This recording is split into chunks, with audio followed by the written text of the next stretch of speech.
All rise. Veuillez vous lever.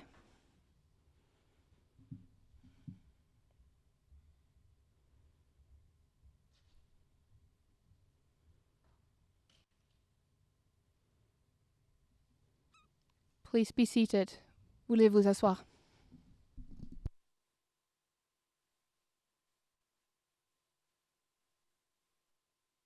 Mr. Van der Poel, you have, of course, the floor.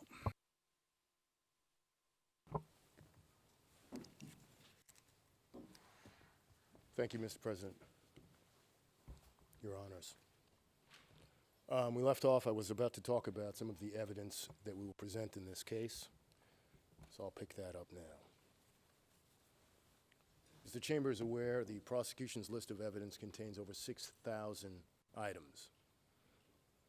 We intend to submit a substantial number of those for the Chamber's consideration. The evidence will comprise documents, audio, video materials, call data records, exchanges in email, social media, which capture events as they transpired. They provide insight into the Anti-Balaka, its structure, operations, plans, its intentions, its activities, and of course, its purpose. The documents will also comprise public reports from the UN, NGOs, humanitarian organizations, government records, intelligence reports. And these are materials that document crimes, perpetrators, victims, the impact of those crimes throughout the period and territory in which the Anti-Balaka attack took place in this case. You'll receive documents and other materials produced and generated by the Anti-Balaka itself, the national coordination, as well as groups enabling and supporting it. These are also obviously very important and telling. The Chamber will have at its disposal a wealth of material to consider in this case, evidence which in its totality overwhelmingly demonstrates the accused's guilt. You'll also hear and consider the testimony of around 150 prosecution witnesses, victims, crime-based witnesses, journalists, experts, and you'll hear the evidence of so-called insiders, people that are involved with the Anti-Balaka itself. And they'll provide evidence of the criminal policy, its implementation, and the accused's respective involvement, their culpability, and their responsibility for the charged crimes. With respect to these insider witnesses, I just would offer a word of caution. Certain of them, certainly not all of them, but some may try to minimize their own responsibility, their own conduct, or may have done so in making prior statements. They would have done that to avoid incriminating themselves, maybe to protect other people, including the accused, or out of fear of them. Regarding their evidence, you'll see where the witnesses minimize what they know, their involvement in the affairs of the Anti-Balaka and indeed the crimes. On the other hand, you'll also see where their evidence is corroborated, and importantly, where they're telling the truth about what transpired, even if they're still minimizing their own involvement. The substantive truth of their evidence you will discern. It may take some work, but you'll be able to do that. And when you evaluate their evidence in light of the totality of the evidence submitted in this case, and it will be quite substantial, you will see that these witnesses establish the accused's guilt. I'll now move to discuss a bit about the origins of the Anti-Balaka. The events that are relevant to this case occurred in CAR from late 2012 through December 2014. CAR is bordered by Chad to the north, by the Republic of Congo and Democratic Republic of Congo to the south, Cameroon to the west, and Sudan and South Sudan to the east. Its 6 million inhabitants comprise many ethnic and religious groups. Before the conflict, CAR's population was around 15% Muslim, 25% Roman Catholic, 25% Protestant, and 35% followed indigenous beliefs. With a territory of some 623,000 square kilometers, CAR is about the size of Nigeria or France, roughly 15 times the size of the Netherlands, where we are now. It's divided into 16 prefectures, of which the charged crimes involved 3, and Bangui. They were committed in the context of a widespread attack throughout the country's western provinces, including Wam, Mamberekade, Lobaye, Wampende, and Umbela Mpoko. In 2012, President Bozizé was in power. He assumed that power by ousting his predecessor, Ange Félix Patassé, in a coup in March 2003. Among others, Bozizé enlisted the help of so-called libérateurs. These are fighters who would later align with him again as he tried to reclaim power after his own ouster by the Seleka 10 years later, almost to the day, in March 2013. The evidence will show that one of those ex-libérateurs is sitting right here in the courtroom. That's Mr. Yekatom. Another, Maxime Mokom, you'll hear more about during the course of our presentation and the trial. In around August 2012, the Seleka rebel coalition emerged in the northeast of the country. An alliance of various armed groups, the Seleka were mainly Muslim, incorporating Chadian and Sudanese mercenaries, as well as CAR nationals. In around December 2012, the Seleka pushed to dislodge Bozizé from power gained momentum with the 10 December offensive on the strategic town of Ndele. With the intervention of international forces, the Seleka advance was stopped before they could take Bangui. And on 11 January 2013, President Bozizé signed a ceasefire agreement with the Seleka in Libreville, Gabon. The agreement entailed a reshuffling of the government to include members of the Seleka coalition and other opponents in a new unity government, and provided for Bozizé to remain in office through 2016. Various ministers were named, some opposed to Bozizé, such as Seleka leader Michel Djotodia. He became the defense minister. And others aligned and allied with Bozizé, such as Ngaïssona, who became the Minister of Youth, Sport, and Culture. You'll hear more about the evidence concerning this important relationship and the significance of his position as we progress. Despite the formation of the new unity government, Bozizé failed to make good on his undertakings at Libreville. Thus, the Seleka resumed its offensive, culminating in the 24 March 2013 coup d'etat. With Bangui having fallen and Bozizé driven into exile, Seleka leader Michel Djotodia was installed as president. Having taken over the state apparatus, Seleka forces expanded territorial control, and they attacked and suppressed resistance in former Bozizé strongholds, including targeting members of his Baya ethnicity. Seleka forces subjected mainly non-Muslim civilians in these regions to violent attacks and unspeakable atrocities. In a few months, their brutality, devastation, and humiliation of the non-Muslims sowed the seeds of vengeance, which would transcend the ranks of the Anti-Balaka. To understand the context in which the charged crimes occurred, it is important also to understand how the Anti-Balaka movement grew and became organized. As the evidence will show, the Anti-Balaka emerged in response to the Seleka offensive. They came from various groups, including pre-existing self-defense groups. They were unified in their hatred of the Seleka for the violence that they inflicted. But they were also unified by an abiding and committed search for retribution against the Seleka and anyone associated with them or perceived to have supported them, the Muslims. As I mentioned, President Bozizé and many members of his Kwa or KNK political party were involved in the movement. His inner circle was at its core, and they comprised members of his former government as well as his presidential guard.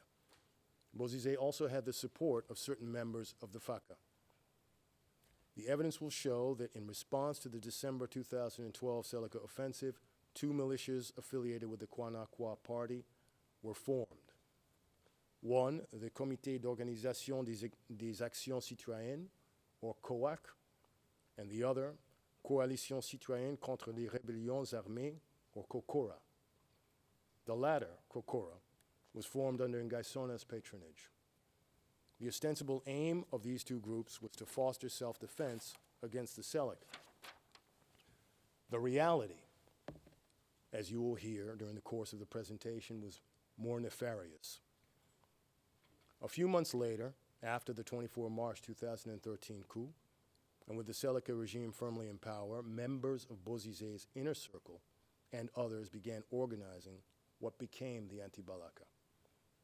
They did this from mainly three locations: Cameroon, the Democratic Republic of Congo, and France, as the evidence will show. The first group, the Cameroon group, my colleague Ms. Straven will describe in further detail. But let me just provide a little bit of background. Soon after the 24 March 2013 coup, members of Bozizé's inner circle fled to Cameroon, and Ngaïssona was among them. They regrouped there, and it was there that they planned, together with others, the ouster of the Seleka in their bid to reclaim power in CAR.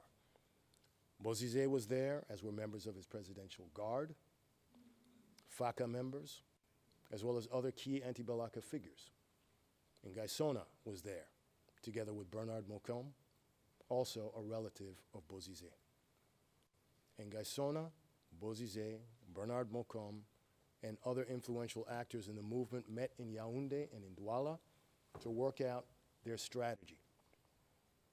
The evidence will show that in Cameroon, Ngaïssona gave instructions and sent money for weapons and ammunition to be used in attacks against Seleka positions. He kept apprised of developments on the ground in Bangui. He was in contact with individuals there with whom he coordinated. He continued his efforts to mobilize the country's youth, over whom he held substantial influence through his previous high-profile positions, including as the former youth minister. After the coup, a key group of Bozizé loyalists fled to Zongo in northwestern DRC. It's just across the Ubangi River, a couple of kilometers away from Bangui.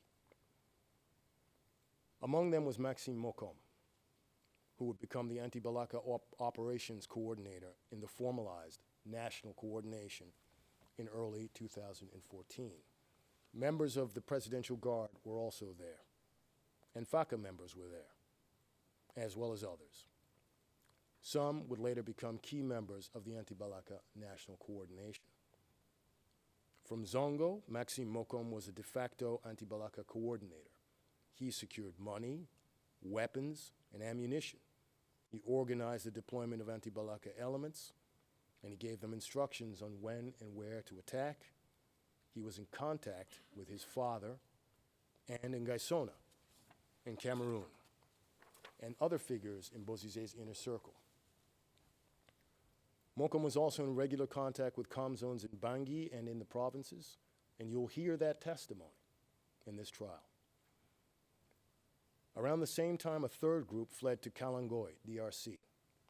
It included Yekatom, along with other FACA members. According to Yekatom, the idea for an organized military movement against the Seleka took root in Zongo, where he first fled. In this short video from early 2013, you'll hear his own words describing how that occurred.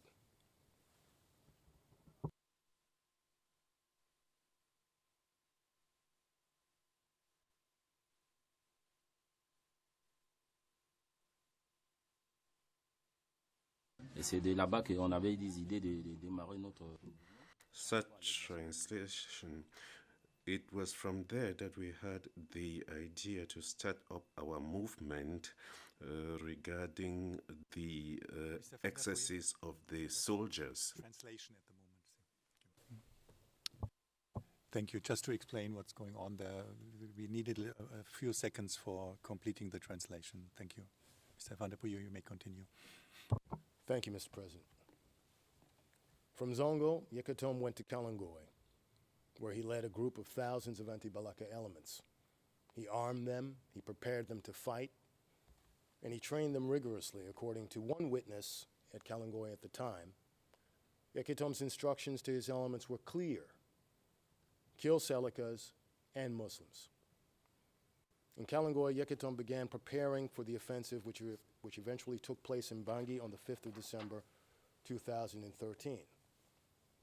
Even before the March 2013 coup, with the writing on the wall, core individuals linked to Bozizé began organizing the people and groups that would become the Anti-Balaka. Early on, there were Coac and Kokora, as I just mentioned. There were gatherings in Cameroon, in Zongo, and in Kalangoi.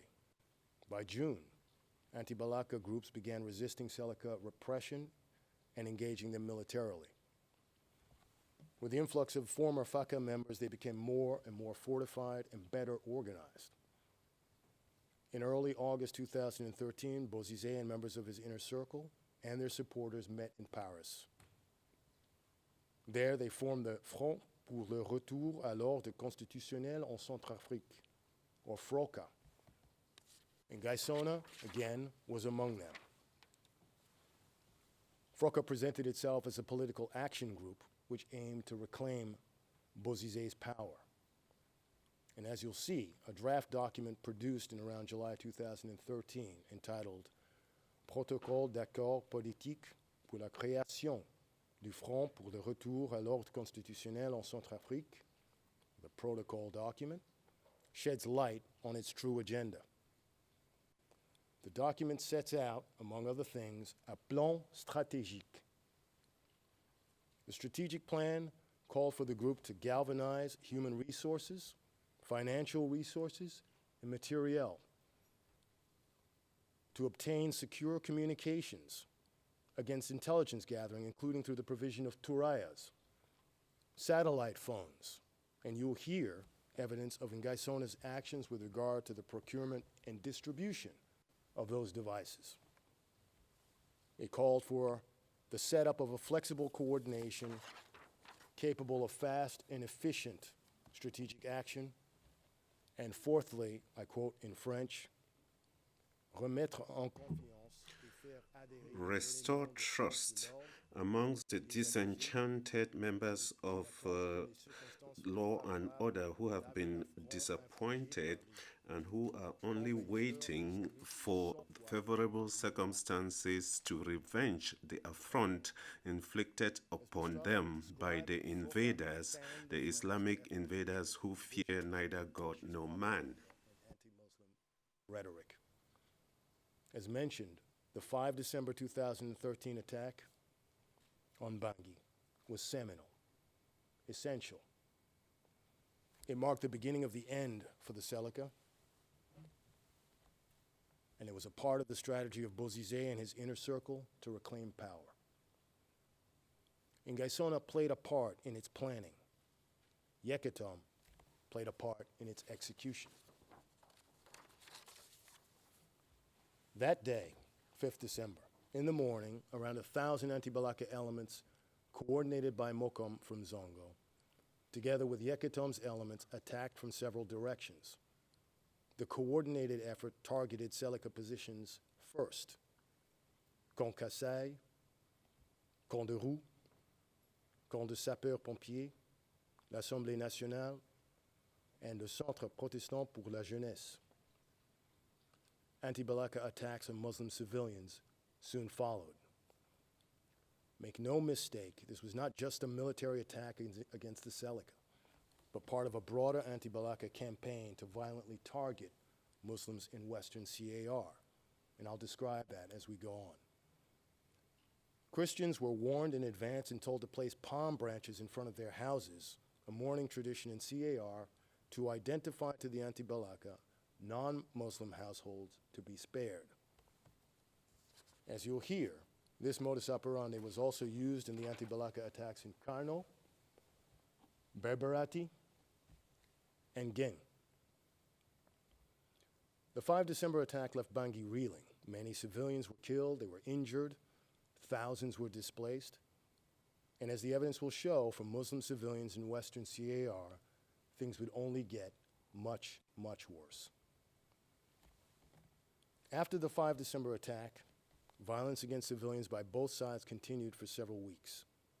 forcing Djotodia's 10 January resignation under international pressure. On 20 January, then Bangui Mayor Catherine Samba-Panza was elected interim president of the transition government. Almost immediately after Djotodia's resignation, Ngaïssona returned to CAR on the 14th of January 2014. On his return, the Anti-Balaka adopted a formalized structure. This was done to better organize the group in light of its objectives and to engage the transition government. Ngaïssona was designated Anti-Balaka National Coordination at a meeting organized in Boirab in Bangui, and the position gave him de jure control and authority over Anti-Balaka groups in Bangui and in the provinces. Djotodia's resignation did not halt the Anti-Balaka attacks because their objective had not been reached. Bozizé was not in power, nor were members of his inner circle. To borrow the words from a speech given by Ngaïssona, Maxime Mokom and Bernard Mokom to Anti-Balaka comm zones in around February 2014.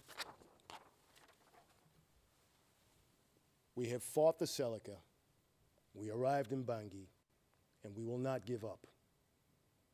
We will continue the work until the end. Ngaïssona. Quote, we have not reached our objectives yet. Those who died on the way, their families will be compensated. I give you my word. Bernard Mokom. Quote, you know how we worked our way to Bangui. The objective is to bring back Bozizé to Bangui. I ask all comm zones to give me an overview about their men, their weapons, and the men who died. We're facing a big fight. We will prepare this fight for our reward tomorrow. We came to liberate the population and to chase out the Seleka. When the Seleka have left, the power will be ours. Maxime Mokom. The Seleka's withdrawal from Bangui and other parts of Western CAR created a vacuum. It also left the Muslim population vulnerable to escalating sectarian violence, and especially the vengeance of the Anti-Balaka. What followed was the realization of a violent Anti-Balaka campaign to remove from Western CAR every vestige of the Muslim civilian population and those perceived to have supported the Seleka. Payback. The evidence will show that this campaign comprised crimes of forcible displacement, summary executions, targeted and opportunistic killings, sexual offenses and rape, assaults, severe deprivation of physical liberty, and the destruction of religious property across the Western prefectures. I'd like to turn now to the evidence on the contextual elements of war crimes. The evidence will show that the charged crimes were committed in the context of a protracted non-international armed conflict which started in CAR in at least March 2013. It lasted until at least December 2014.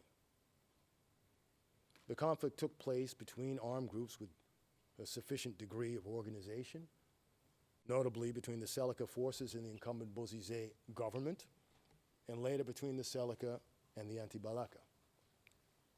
The protracted nature of the conflict was widely reported and acknowledged, including in the United Nations Security Council mandated mapping report, which states that confrontations between the Anti-Balaka and the Seleka were conducted, quote, with an intensity and a level or organization sufficient to warrant the finding of the existence of an armed conflict, end quote. At least 6 UN Security Council resolutions recognized the armed conflict in January, October, and December of 2013, and then in January, April, and October of 2014. The violence in CAR remained at such a level of intensity throughout this period that the Security Council authorized foreign military intervention under Chapter 7 of the UN Charter.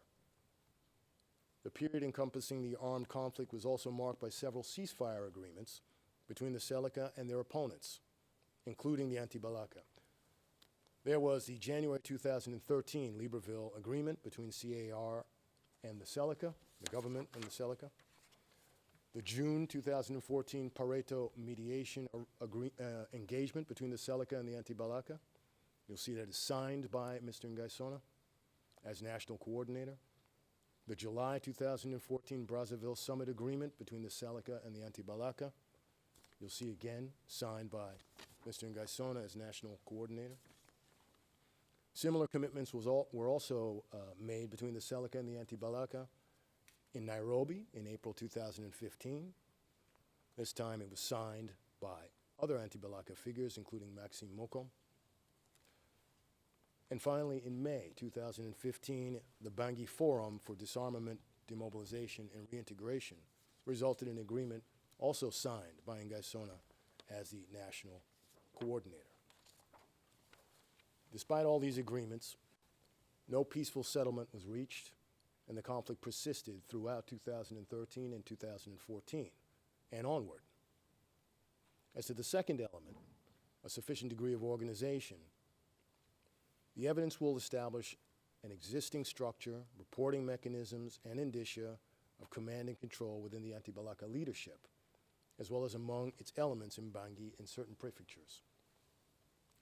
First, the Anti-Balaka had an internal hierarchy. It had a growing membership throughout 2013. In fact, it reached a membership of around 50,000 in February of 2014.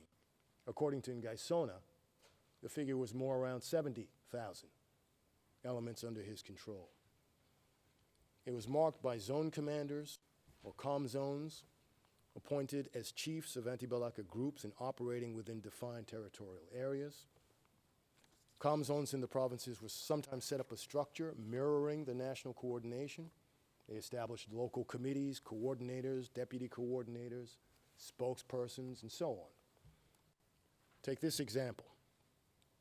In this document dated February 2014, a declaration that is signed by over 20 high-level members of the Anti-Balaka, you can see it shows their names. It also shows their official role within the group, spokesperson, battalion commander, and even operations coordinator there near the bottom. Com zones organized and commanded their elements. They issued orders, they distributed weapons, they controlled movements, they regulated communication, and they also meted out discipline.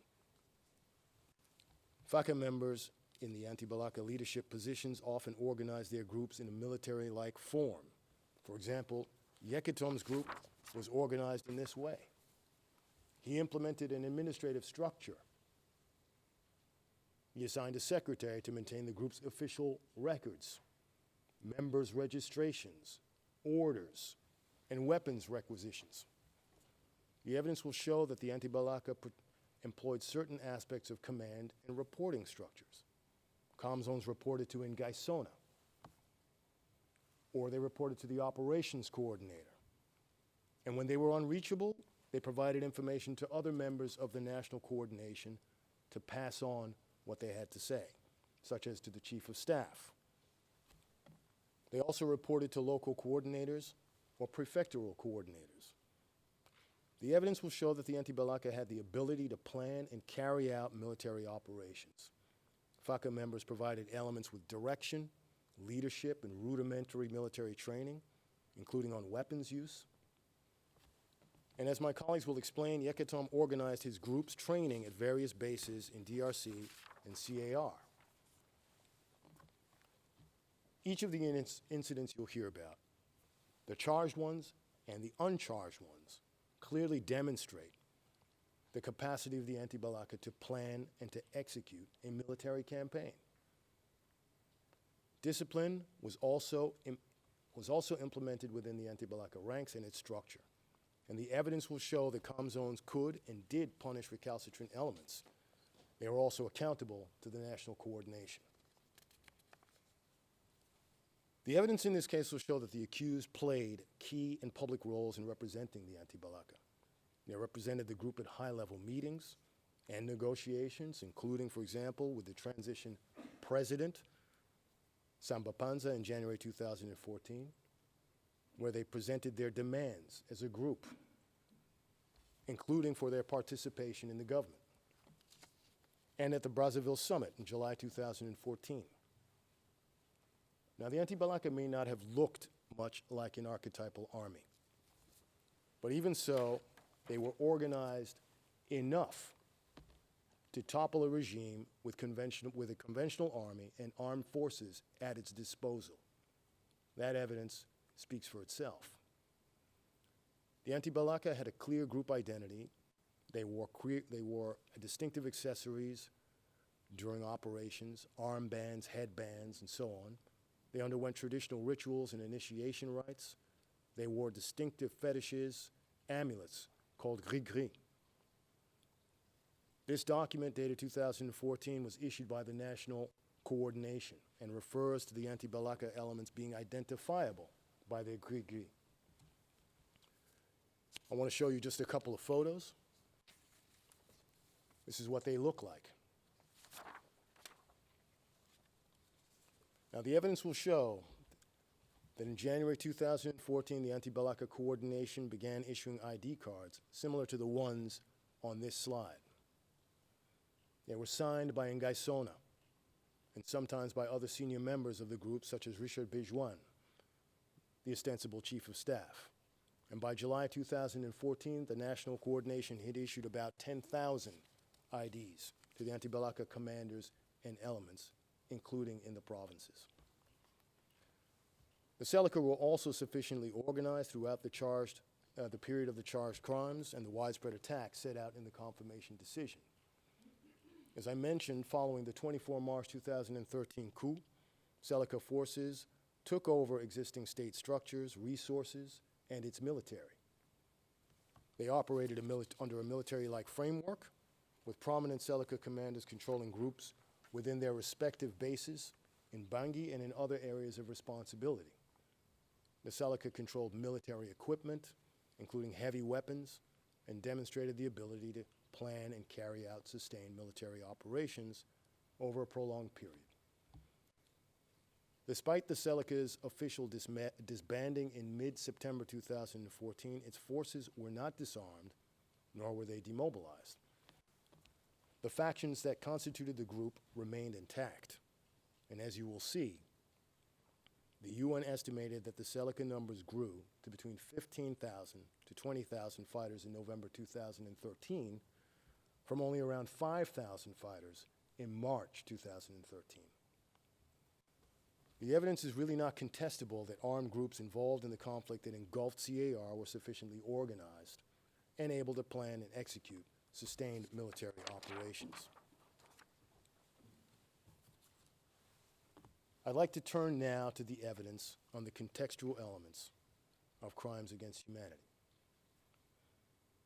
Your Honors, the evidence will show that the charged crimes were part of a widespread and systematic attack against the Muslim civilian population in Western CAR. That attack took the form of a relentless campaign, sub-attacks, if you will, of retributive violence against Muslims in Bangui and in the Western provinces from September 2013 through at least December 2014. First, the large number of victims and violent targeting of the Muslim community at each location discreetly and cumulatively shows the widespread nature of the attack. Similarly, the crimes perpetrated by the Anti-Balaka across at least 5 prefectures demonstrates its vast breadth and scope. Second, you will also hear evidence regarding the consistent pattern of violence that was used by the Anti-Balaka. It was systematic. The charged crimes and the multiple acts comprising the attack involved similar conduct, similar tactics, as well as the types of crimes themselves: forced displacement, murder, torture, cruel treatment, and the destruction of mosques, homes, businesses of the Muslim community, communities altogether. And it involved rape, and it involved sexual violence as well. The evidence will show a consistent and systematic pattern of violence within any given incident location in the Western provinces and across them all. And the scale of the crimes alone shows that they were not isolated or random. They could not be. They were coordinated. I want to lead you through several examples of this later on. But as the evidence you will hear, or rather the evidence you will hear, and which you will receive in this case, will show that the Anti-Balaka's widespread and systematic attack was carried out in furtherance of an organizational policy, which I touched on before. The Anti-Balaka movement was structured. It was organized too. It was certainly organized enough to control and hold territory in vast amounts of it.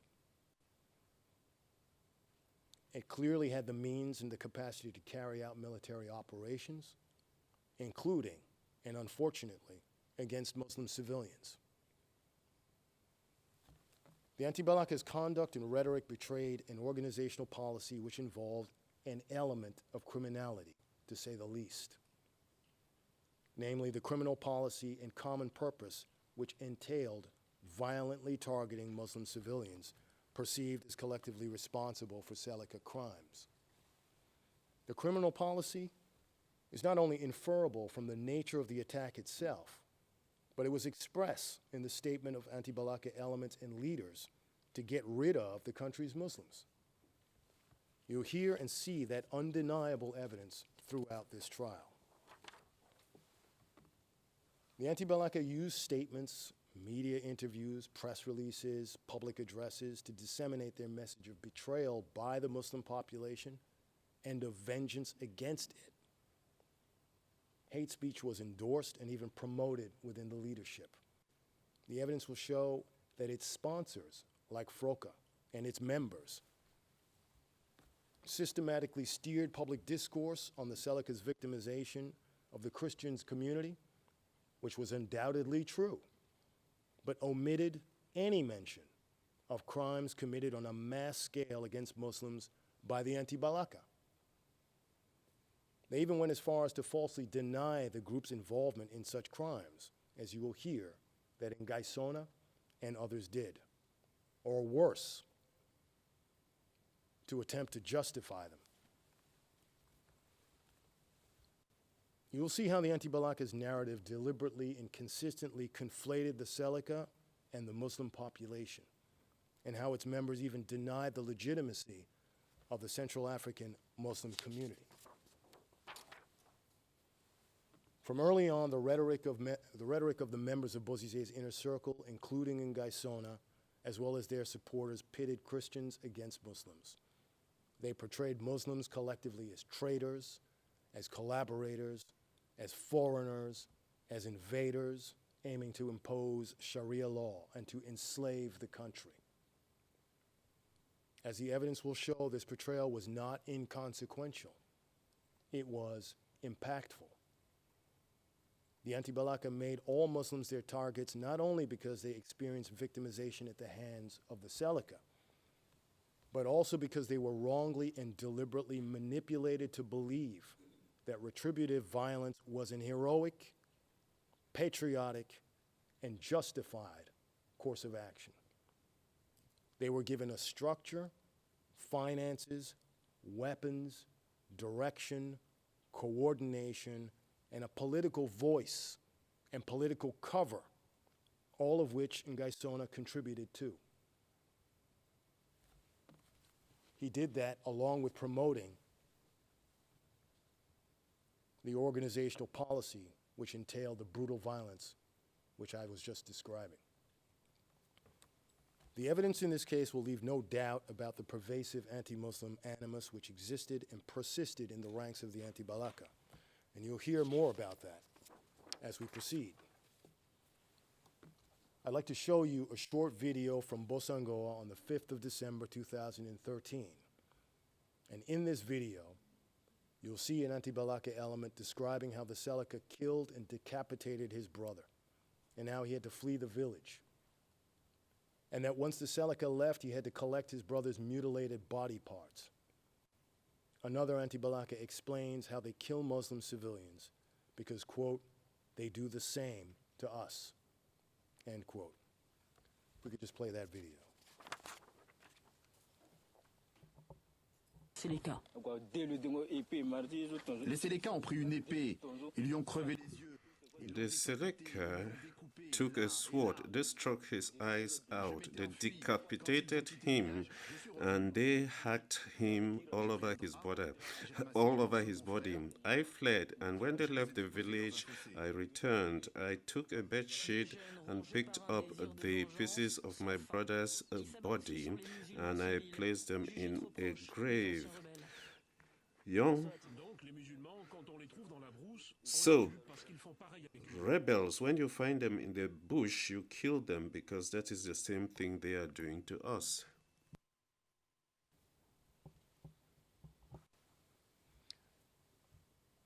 I want to show you another video from the 7th of December 2013. Now in this video, you will see Yekatom's Anti-Balaka elements. Their message is a simple one. This is our country, not that of Muslims. Muslims are Selekas, they are foreigners, jihadists, Janjaweed, Grand Boubou. We can play this video, please.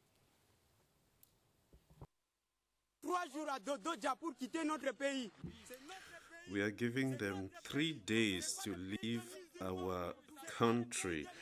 It is our country, it is our country. It is not the country of the Muslims. It is not the country of the Muslims.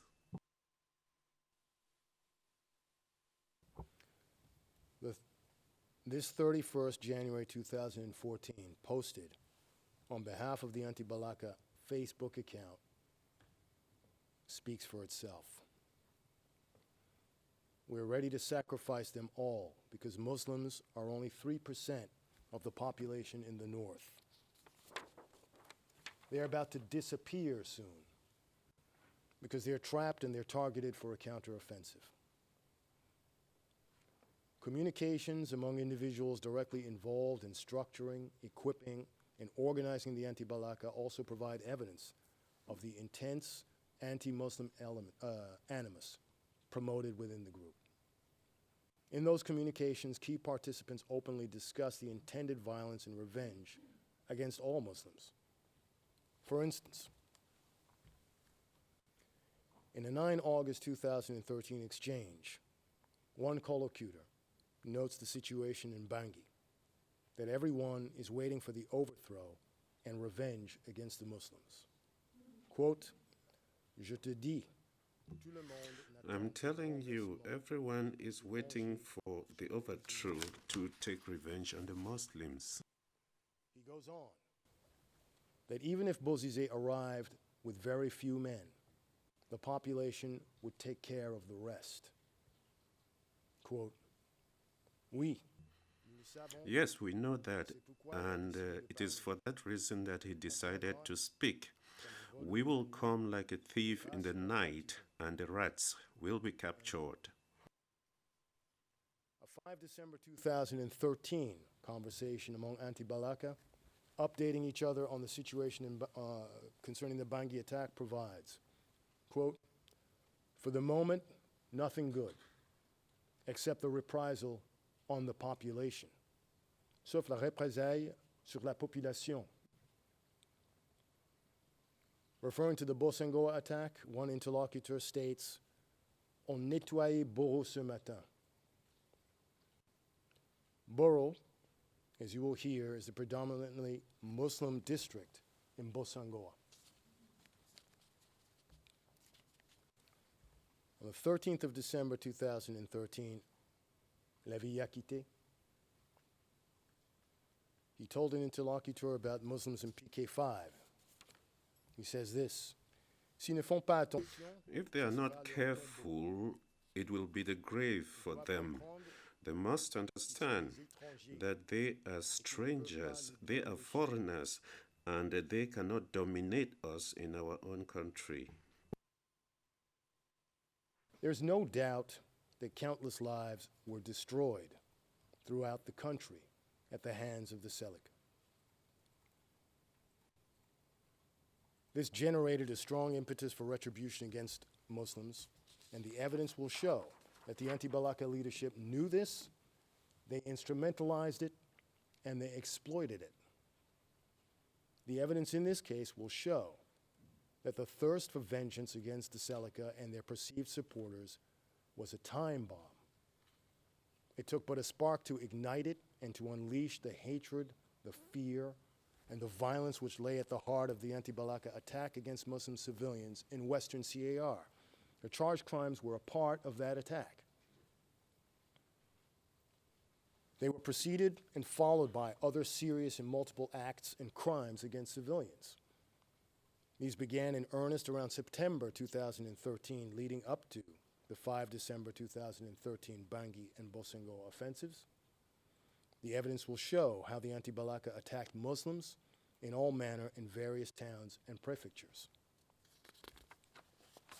These included at Bossangoa and Buka in early to mid-September 2013, in Yaloke and Gaga in October 2013, in Boar and BOSSEMPTELE later that month, in Beloko in November 2013, and in Bwali around the 2nd of December 2013. These are shown in red on the map in front of you.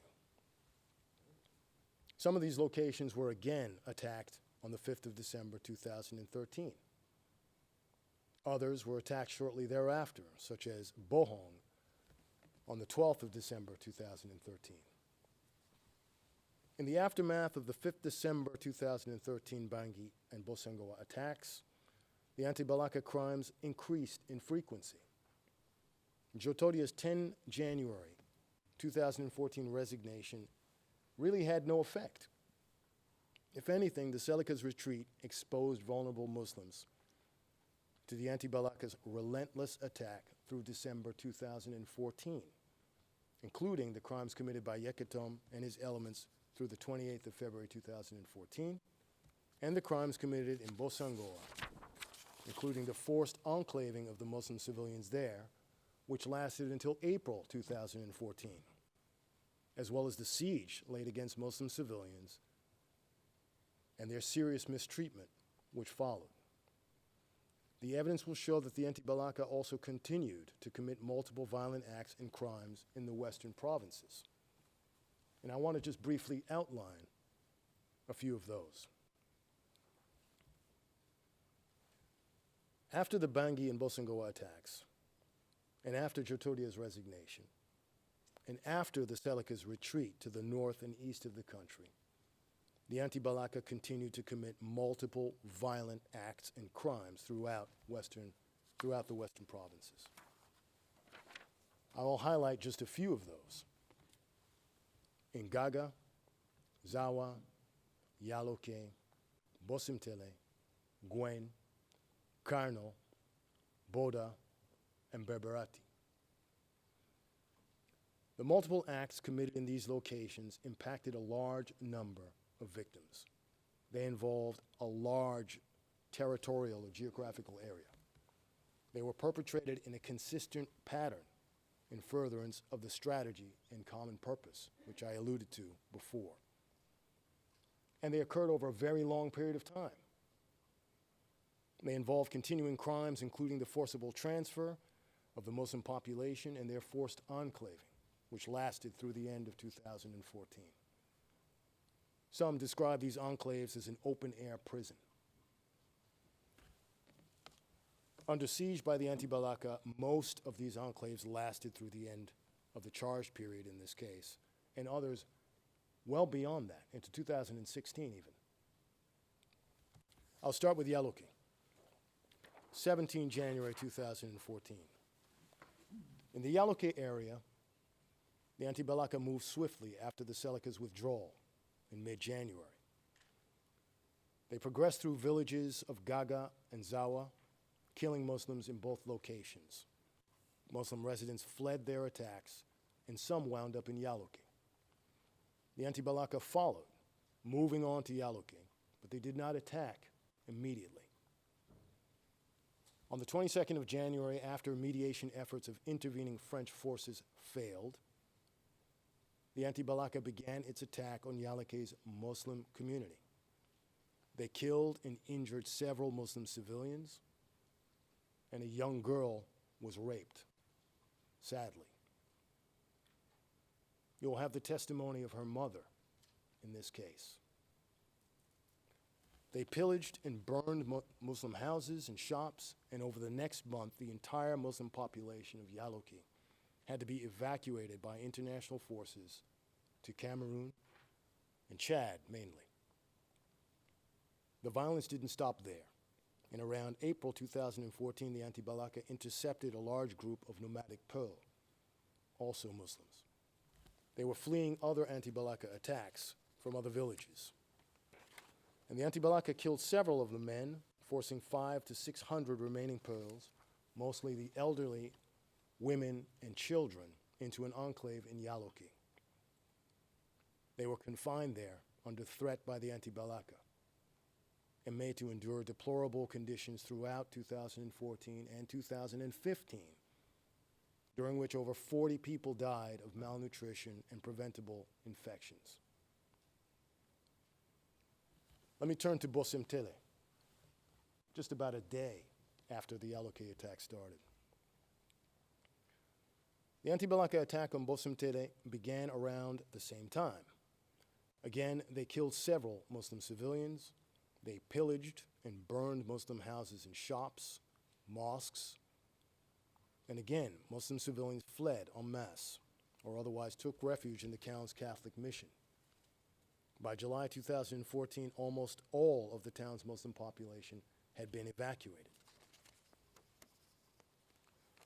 Let me turn to Gwen. The same pattern of violence was repeated in Gwen, a small village about 100 kilometers from Karno. On the 1st of February 2014, just 2 days after the Seleka withdrew, the Anti-Balaka began their attack, targeting its Muslim community. Christian inhabitants were told to identify their houses with a palm tree branch so that they would be spared, the same as occurred in Bangui, in BERBERATI, and in Karno, as I described earlier. The Anti-Balaka killed around 22 unarmed Muslim men and boys, including one about age 10. They looted and destroyed Muslim houses and shops. A few days later, the Anti-Balaka summarily executed 42 unarmed civilian men and boys at a compound where they had fled to take refuge from the previous day's violence. They were separated into 2 groups, and then they were shot with an AK-47. Survivors were finished off with machetes. About 75 Muslim civilians in all, some as young as 9 years old, were murdered within a week of the Anti-Balaka's arrival. Others, like in the towns I've already described, fled en masse to the bush, to nearby towns, to other parts of CAR. The lucky ones managed to be evacuated to Karno, and from there, some managed to make it to Cameroon in safety. In Karno, after the Seleka's withdrawal in early February 2014, the Anti-Balaka began their attack on the town's Muslim civilian population there. Throughout the continuation of the attack, Muslim civilians were beaten, reportedly killed, and forcibly displaced.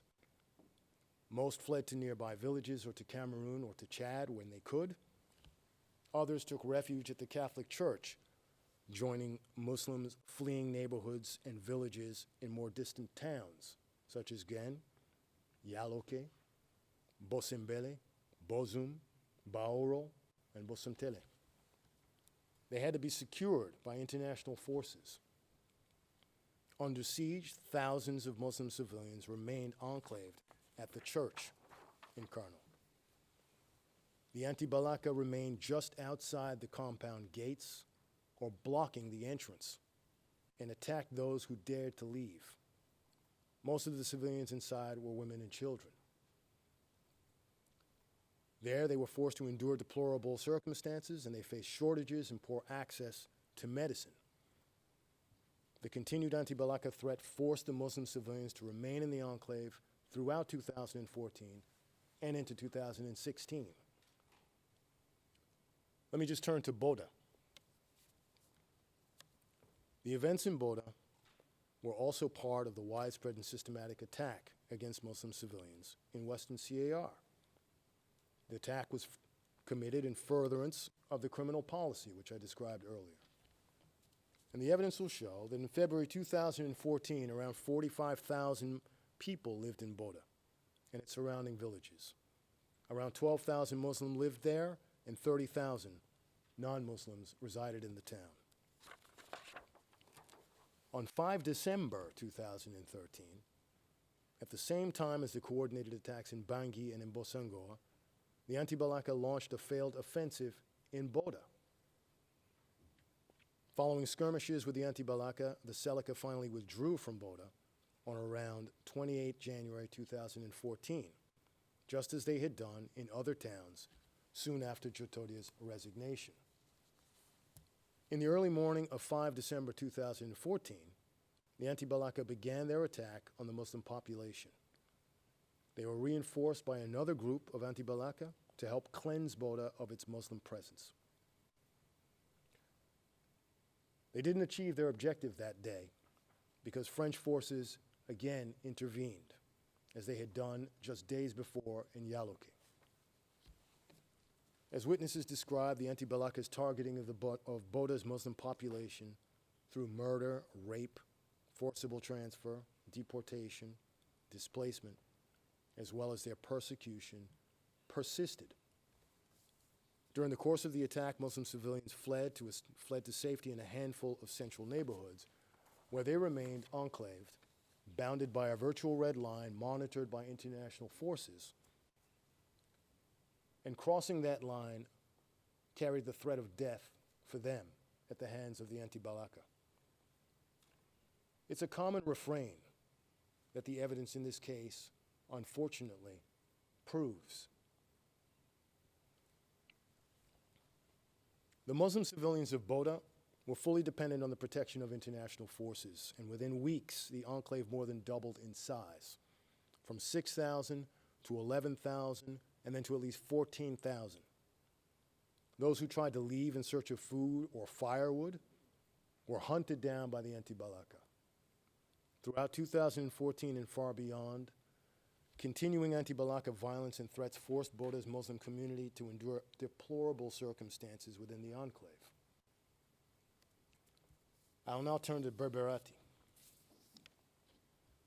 After the Seleka's withdrawal from BERBERATI, on or about the 10th of February 2014, the Anti-Balaka began their attack on the Muslim civilian population there.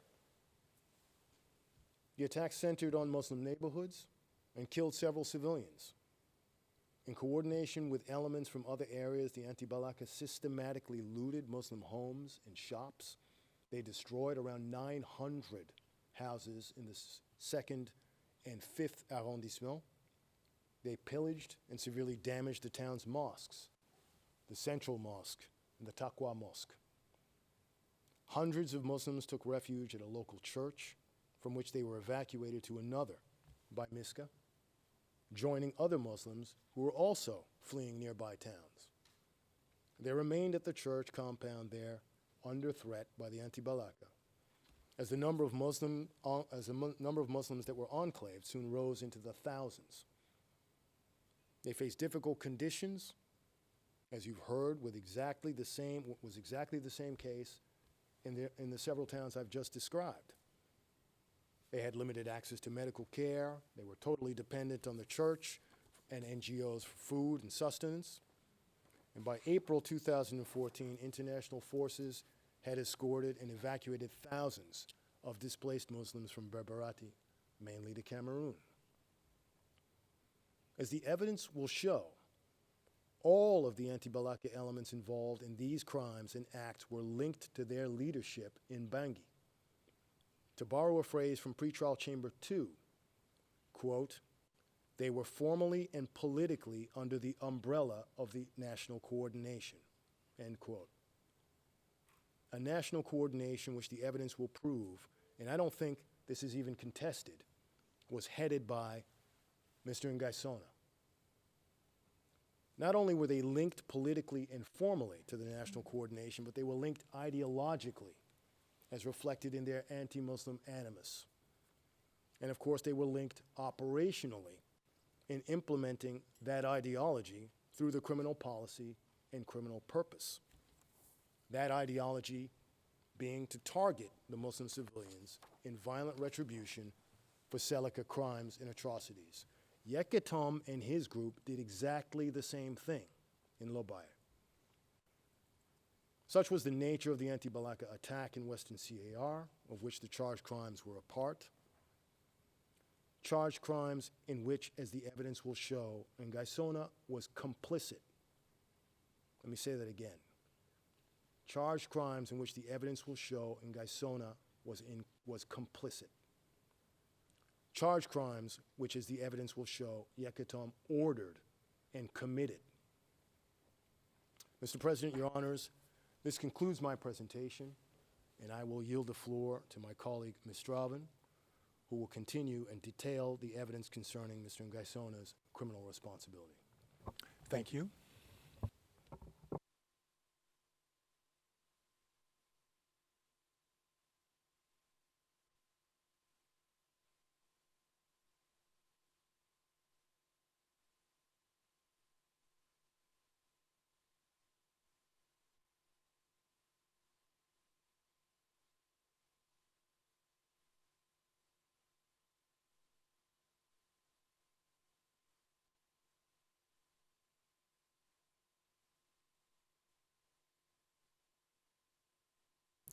Good morning, Mr. President, Your Honors.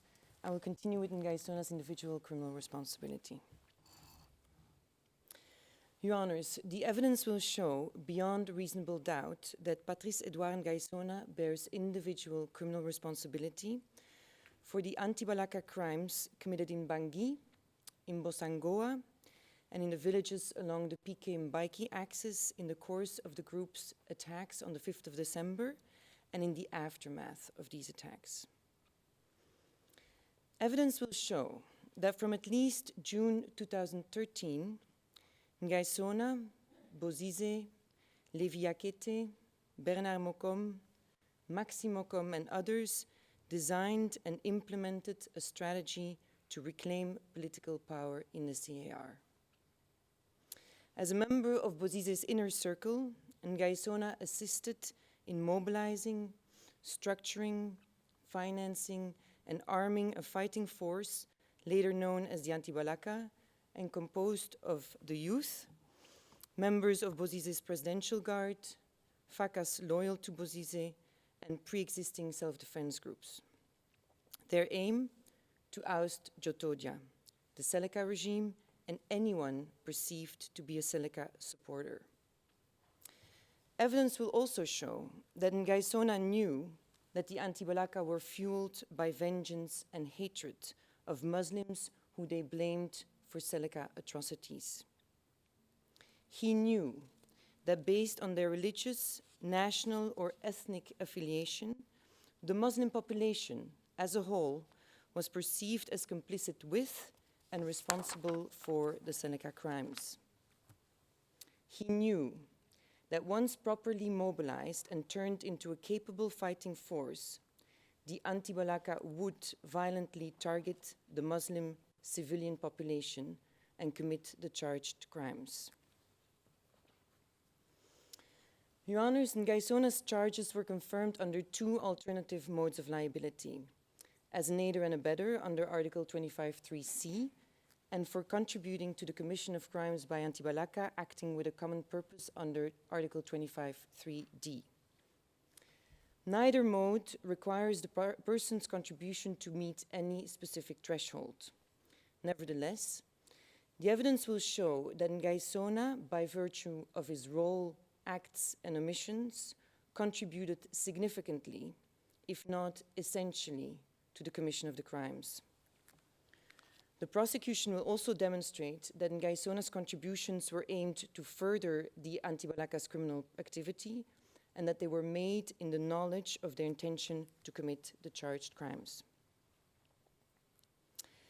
In the confirmation decision, the pretrial chamber held that Ngaïssona contributed to the commission of the crimes in 4 ways.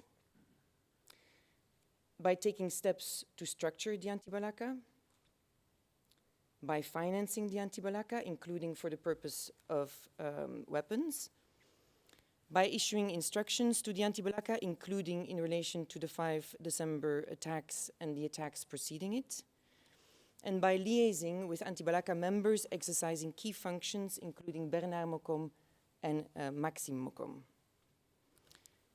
Given that these contributions overlap factually, I will address them jointly and chronologically, distinguishing 4 periods. First, the period before the 24th March 2013 coup.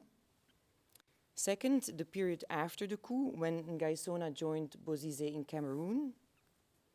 Third, the period leading up to the 5 December attacks on Bangui and Bosangoa. And fourth, the period after Ngaïssona's return to Bangui and his designation as the Anti-Balaka's National General Coordinator on the 14th of January 2014. Throughout this period, Your Honors, you will be able to discern 2 common threads. One, that Ngaïssona's prominence, fame, and wealth were essential to ensure access to and the loyalty of the youth who would become a significant part of the fighting force needed to oust the Seleka. And 2, that in mobilizing the youth, Ngaïssona subscribed to and disseminated anti-Muslim propaganda and rhetoric, which incited the Anti-Balaka's violent targeting of the Muslim population. After addressing Ngaïssona's contributions in the first part of my presentation, I will address his knowledge and intent in the second part. Your Honors, let me start with the period leading up to the 24th March 2013 Seleka coup. The prosecution will present evidence that Ngaïssona was a wealthy, successful, and influential businessman with close ties to Bozizé. One political insider will testify that, and I quote, Ngaïssona was very influential, and I heard that he could easily go to see Bozizé. Another one described Ngaïssona as follows in French. C'est un grand patron. C'est un patron avec beaucoup d'argent. He was a boss with a lot of money. In the CAR, which according to the International Monetary Fund is the 3rd poorest country in the world, this is significant. In addition to his various businesses, in 2008, Ngaïssona became the president of the Central African Football Federation. The position brought him money, about $10,000 per month. It brought him fame, and with that, it brought him access to the youth.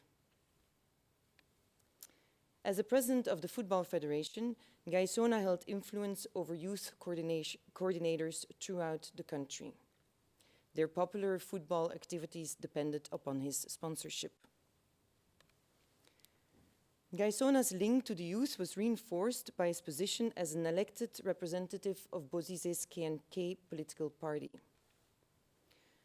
The youth coordinators, who were gathered in youth councils, worked closely with the KNK, and they acted as a focal point between the government and local communities.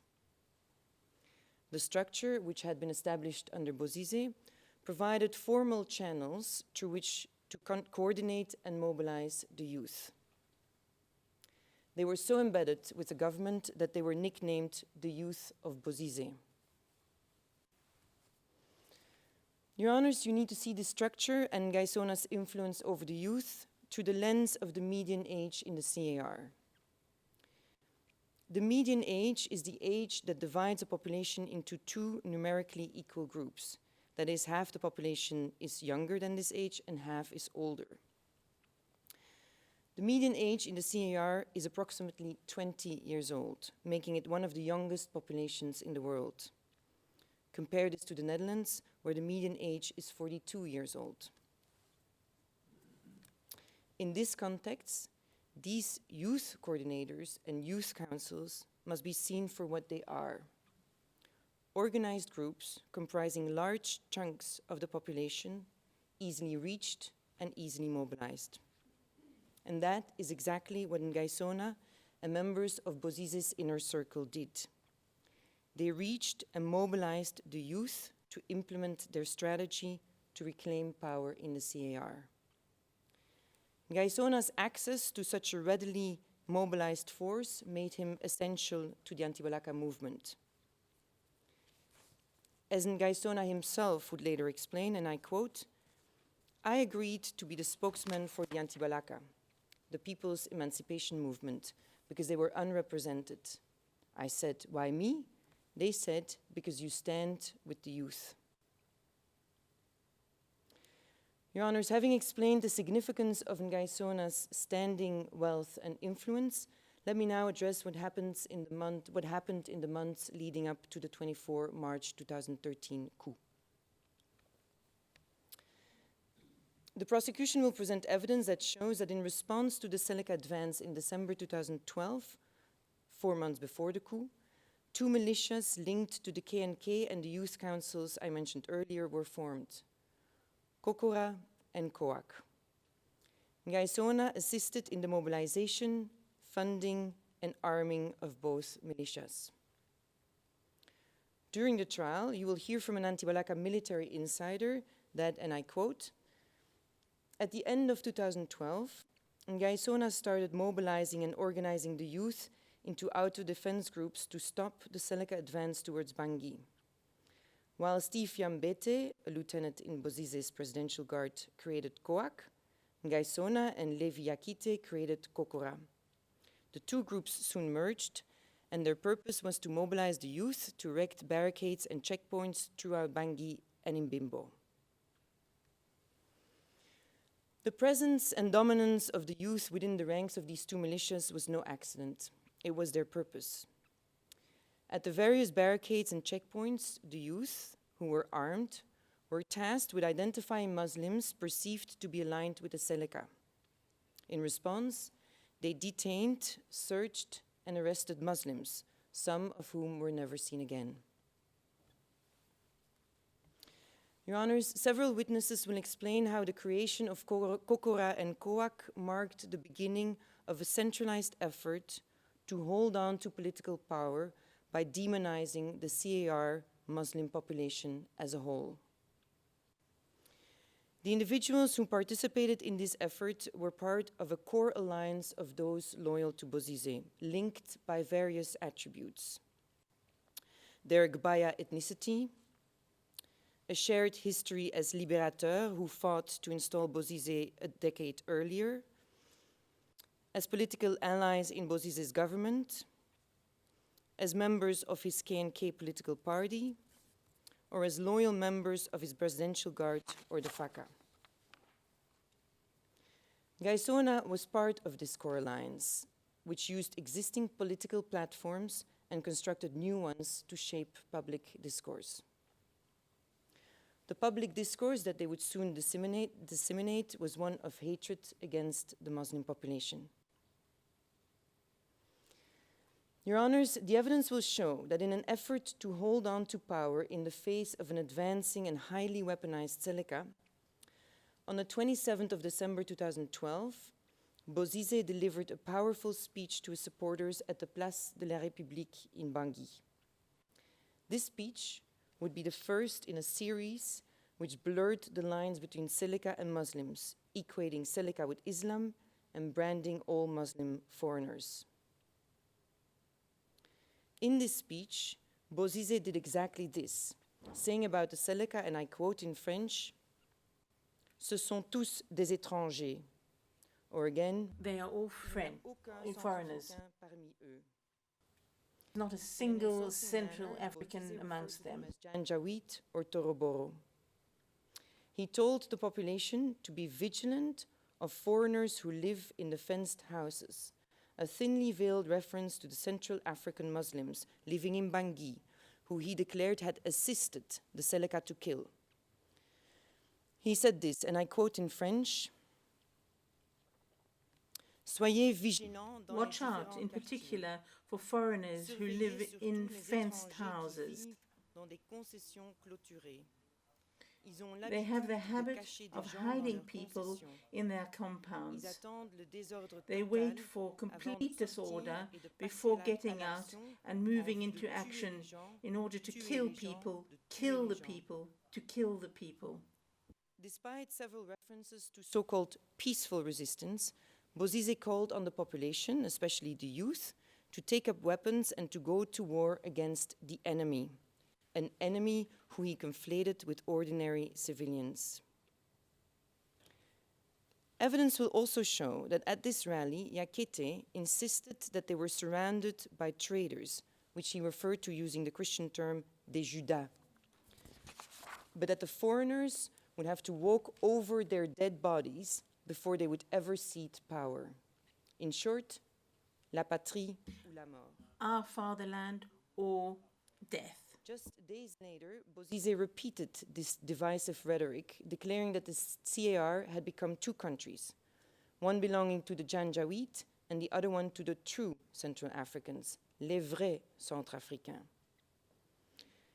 The speeches were broadcast extensively, and the rhetoric left no doubt that there was a difference between Muslims, the foreigners, and Christians, the real CAR nationals, regardless of whether these Muslims had in fact been born and raised in the CAR, and regardless whether they were Muslim civilians or combatants. Aligning Muslim civilians with the Seleka as their accomplices and as foreigners drew them into the path of the population's rage and violence.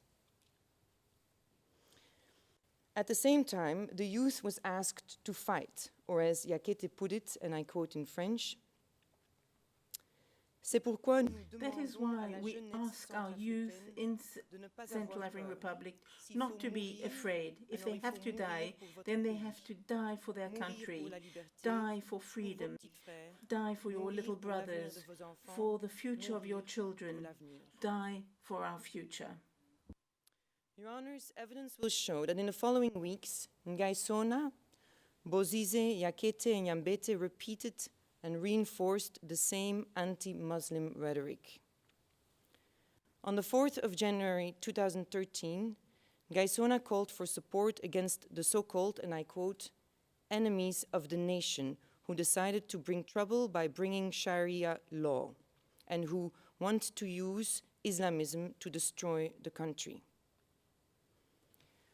In radio interviews, Ngaïssona used his influence to reach out to the youth for their support against the foreign invaders who had committed atrocities against them.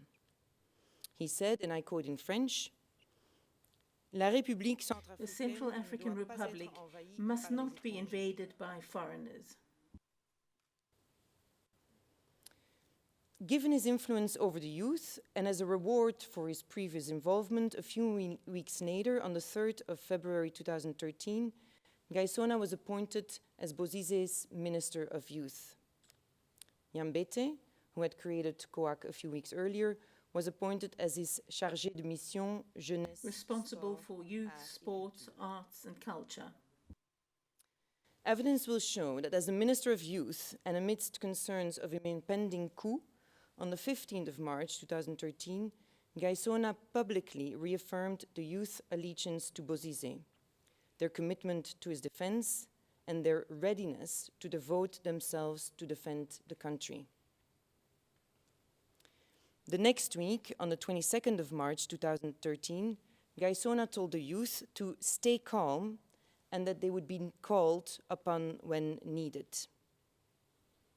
He had Nyambete deliver a message on his behalf saying, and I quote in French, Le ministre de la The Jeunesse, Minister of des Youth, Sports, des Arts et Sports, de la Arts and Culture Culture m'a chargé has de asked venir te me livrer ce to message, de ne send pas you avoir this peur. message, not to be Reste afraid. tranquille Stay là où calm tu es, where you are. dès que le besoin As se soon fait as you're sentir, needed, on te fera we will appel. call upon you. Primed for action and desperate for vengeance, it was clear that the youth would set up on the Muslim population given any opportunity. To no one's surprise, some of them later participated in the attack on Bangui. Your Honours, allow me to move to the second period, the period after the 24th of March 2013. Once the Seleka seized Bangui on the 24th of March 2013, forcing Bozizé into exile in Cameroon, Ngaïssona not only joined him there, but continued mobilizing and structuring the group that would later become the Anti-Balaka. During this trial, the prosecution will demonstrate that from Cameroon, Bozizé's inner circle, including the same individuals as I mentioned earlier, namely Bozizé, Ngaïssona, Bernard Mokom, and Nyakete, started organizing their resistance. They held meetings in Yaoundé and Douala, attended by members of Bozizé's former government and political party, members of his presidential guard, and loyal FACA members. Their goal? To ensure Bozizé's return to power at whatever cost. Over the course of these meetings, it was clear that a key part of the strategy to reclaim power was to oust not only Djotodia and the Seleka, but also to target their perceived supporters, the Muslim population. Indeed, the anti-Muslim rhetoric expressed a few weeks earlier in Bangui was now repeated in the meetings in Cameroon. In the weeks that followed, Ngaïssona liaised with Anti-Balaka not only in Cameroon, but also in the Democratic Republic of the Congo, in Bangui, and in Gobere. From Cameroon, Ngaïssona and Bernard Mokom remained in close contact with Maxime Mokom, who directed Anti-Balaka operations from Zongo. At the same time, Ngaïssona was coordinating with other Anti-Balaka leaders in Bangui, including FACA Captain Charles Ngrimangu and an important FACA lieutenant who were organizing elements in Bangui. Ngaïssona was also liaising with Anti-Balaka elements in Gobere, such as Achille Godonam, Damboy Dedan, and Richard Béjouan. The evidence will show that Anti-Balaka elements from Gobere participated in the 5 December 2013 attack on Bosangoa, as you will also hear in our later presentations. Your Honors, having addressed how Ngaïssona and other members of Bozizé liaised from Cameroon with Anti-Balaka in various locations, I will now focus on Ngaïssona's contributions in the period leading up to the 5th of December attack on Bangui and on Bosangoa. As you heard in the previous presentation, at the end of July 2013, members of the core alliance, including again Bozizé, Ngaïssona, and Nyakete, created FROCA. A draft of the founding document, the protocol document referred to earlier by my colleague Van der Puijen, names Ngaïssona as one of the 8 functionaries, responsables des affaires intérieures et des associations. It provides for 3 plans to achieve Bozizé's return to power: diplomatic, political, and strategic. The plan stratégique prescribed 4 key actions my colleague already detailed, and which included providing financial resources and material, securing communications such as to RIAS, setting up a flexible coordination, and restoring the confidence of and enlisting the disillusioned elements of law enforcement who are only waiting for favorable circumstances to wash away the insults inflicted by Islamist invaders without faith or law. The FROCA protocol document committed to paper the strategy articulated and implemented by Ngaïssona and others in Cameroon, and it assimilated its military capacity with the Anti-Balaka. The Anti-Balaka were an instrumentality of FROCA. They were a means to an end. As you will see shortly in the lead up to the 5th of December attack, FROCA held itself out as la tête politique des Anti-Balaka. Evidence will show that after the public announcement of FROCA's creation on the 5th of August 2013, the preparations for a military attack became much more concrete. Evidence will also show that Ngaïssona played an essential role in these preparations. In France, FROCA meetings continued to take place, at which Ngaïssona briefed the other members on the availability of ammunition, weapons, military advances, and on his interactions in the field with Anti-Balaka elements stationed in Cameroon, Bangui, and Bosangoa. Ngaïssona insisted during these meetings that his elements were determined and motivated to fight the Seleka. At the same time, when back in Cameroon, Ngaïssona liaised with, financed and instructed Anti-Balaka in different areas. First of all, he financed the transportation of elements from Yaoundé, Douala to the border area. One witness, who will testify, illustrated, and I quote, Ngaïssona was giving out money to Mokom to give to the soldiers. When they gave the money to the military men, they said go to Garambulai and then cross the border and continue on to Boar. There are Anti-Balaka at Boar, join them there to fight the Seleka.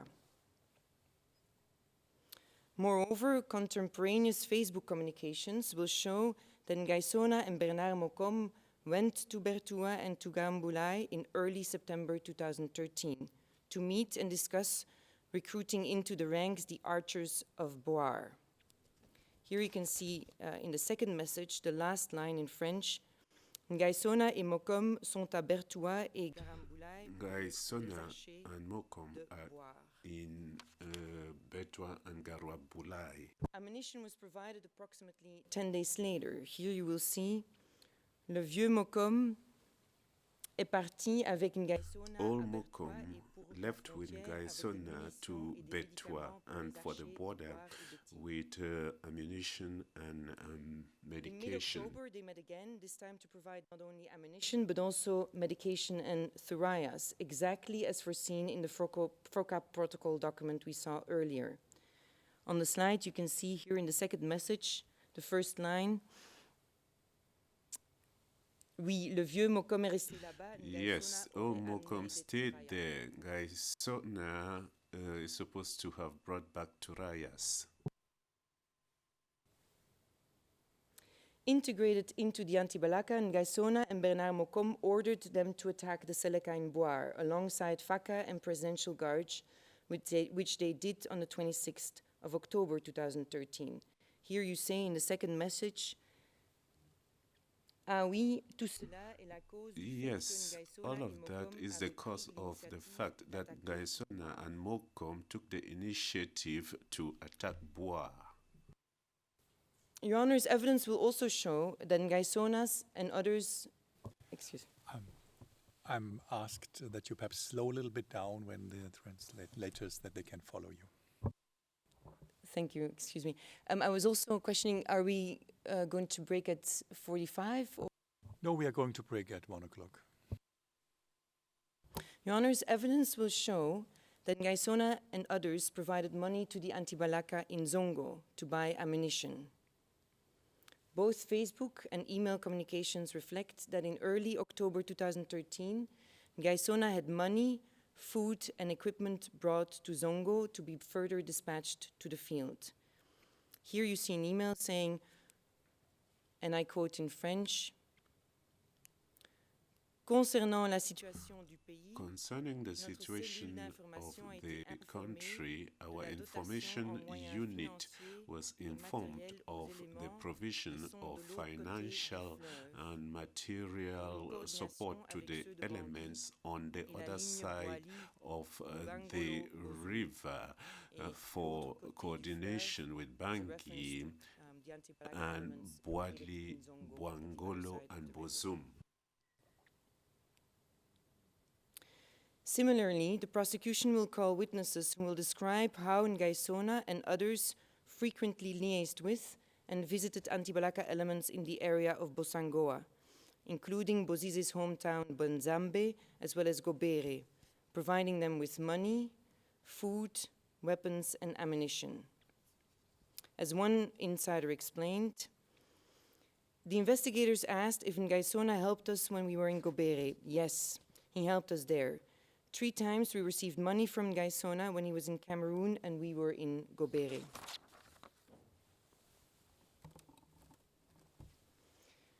Finally, evidence will show that in the period leading up to the 5th of December attacks, Ngaïssona was in contact with key Anti-Balaka elements in Bangui, and that he continued to mobilize and finance the youth there through intermediaries, including to acquire weapons and ammunition. Contemporaneous Facebook and email communications reflect this. For example, one email we see here reveals that as early as the 19th of September 2013, Ngaïssona had men on the ground maneuvering. As you can see here, vu la situation du pays. Given the situation of the country, we have men in the field who are maneuvering. Another exchange shows that between the 5th and the 12th of October 2013, Ngaïssona liaised with elements in Bangui to assess their needs, les besoins, in terms of weapons, ammunition, and other materials. Here you see two messages saying, and I quote in French, Dis-moi, Redacted me disait que jusque-là, Tell me, you were saying, Redacted was telling me that up till that time, Begwa and other places had not yet received materials. Did Ngaïssona ask him to meet their needs? And the answer, yes, it is true. In response, Ngaïssona is provided with a detailed inventory of the supplies needed, their estimated cost, and the names and phone numbers of the local focal points. Here, Your Honors will see an email with all the besoins listed, including, as you can see in yellow, ammunition. And if you, on the bottom, you can also see that there is a list for les besoins en armement, specifying that il faut noter que chaque élément It should be noted that each element has a personal AK weapon. What is lacking is collective weapons. Grenade launchers. It lists DKMs, it lists grenades, chargers, etc. Evidence will show that after receiving these emails, Ngaïssona forwarded them for follow-up. Your Honors, if I can take you back to the two common threats I referred to at the beginning of my presentation. Evidence will show that while Ngaïssona was actively mobilizing these elements and preparing military operations, assisting in the coordination, financing, and arming of elements on the ground, FROCA, of which Ngaïssona was a founding and active member, openly promoted and disseminated anti-Muslim propaganda, urging the CAR population to chase out the so-called Islamists and jihadists.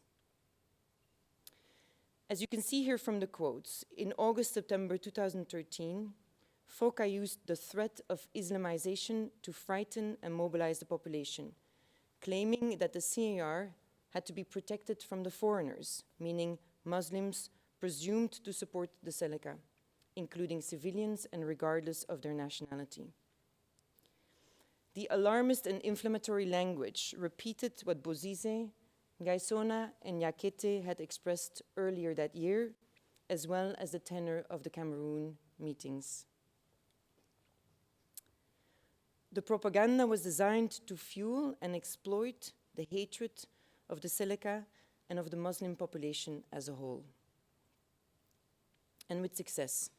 In September 2013, the Anti-Balaka engaged in a first series of systematic attacks in and around Bosangoa and Buka. These attacks, which targeted the Seleka along with the Muslim civilian population, were claimed by FROCA. Your Honors, evidence will show that on the 9th of October 2013, FROCA went one step further. They explicitly blamed Muslim civilians for the Seleka crimes, stating that those of Muslim confession had entered into a conspiracy with the forces of evil coming from Islamic countries. They needed to be expelled. Despite increasing reports of anti-Balaka violence, including against civilians, on 19 and 27 November 2013, FROCA called on Central Africans to rise up and chase the Islamists and jihadists out of the CAR. The circle was complete. In the words of FROCA, Seleka equaled Islam, and therefore each and every Muslim in the CAR was a target. Your Honors, this rhetoric, repeated, reinforced, and advocated by Ngaïssona personally, through the organizations he represented, or through his close associates, had a real effect on the youth. They responded as was expected. They conflated Muslims and the Seleka. During this trial, you will see videos in which anti-Balaka com zones and their elements say that every Muslim, even a school child, even a baby, was Seleka, would become Seleka, or had assisted the Seleka, and was therefore a legitimate target of attack. The momentum generated by inciting the public to action, rallying the youth and coordinating them was channeled towards the attacks on Bangui and Bosangoa. It was channeled on taking back political power from the Seleka. And Ngaïssona again fully participated in its preparation. Your Honors, during the course of this trial, you will hear evidence that days before the 5th of December attack on Bangui, weapons were distributed on Ngaïssona's behalf to Anti-Balaka chiefs outside Bangui.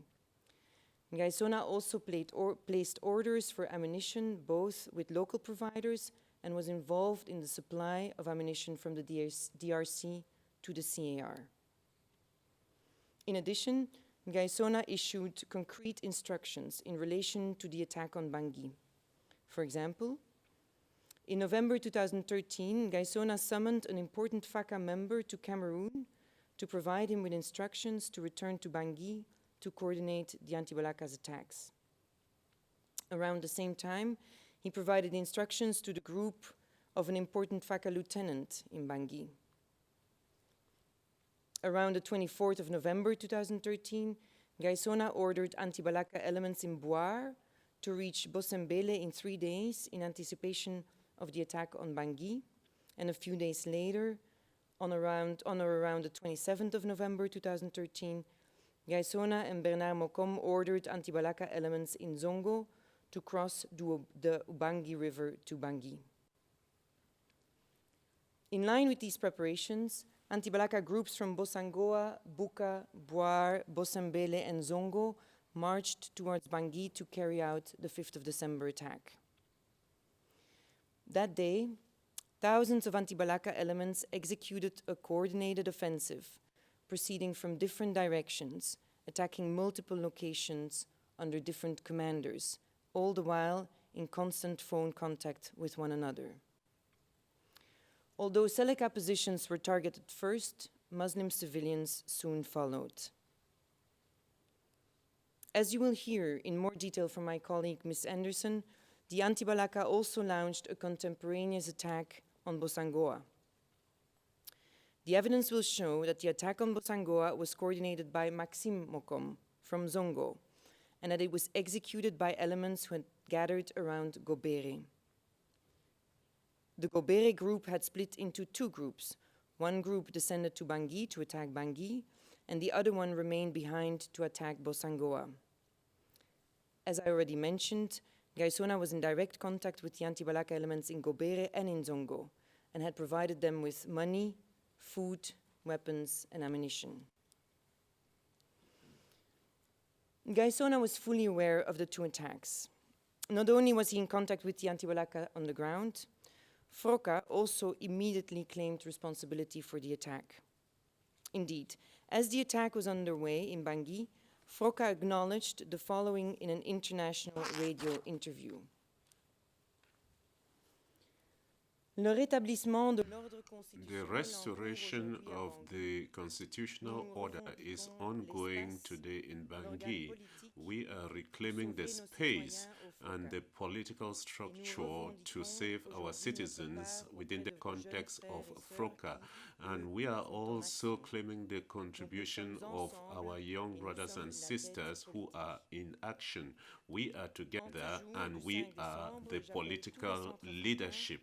Today, on the 5th of December, I call on all Central African nationals to stand up as one man and kick out from our territory the foreign Islamic invaders who have been attacking and humiliating us. And the purpose of our appeal is for support to the liberation action. So I think especially when you are quoting, I think the translators would need a little bit more time. I did not hear what you said at the end. I'm approaching, I'm now going to address another period, so I'm not sure if this is a good moment to break or if you want me to continue for another. It looks as if it were a good break. So we have the break until 2 o'clock then. All rise.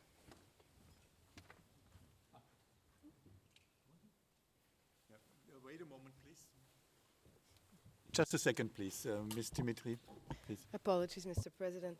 I have a small technical problem.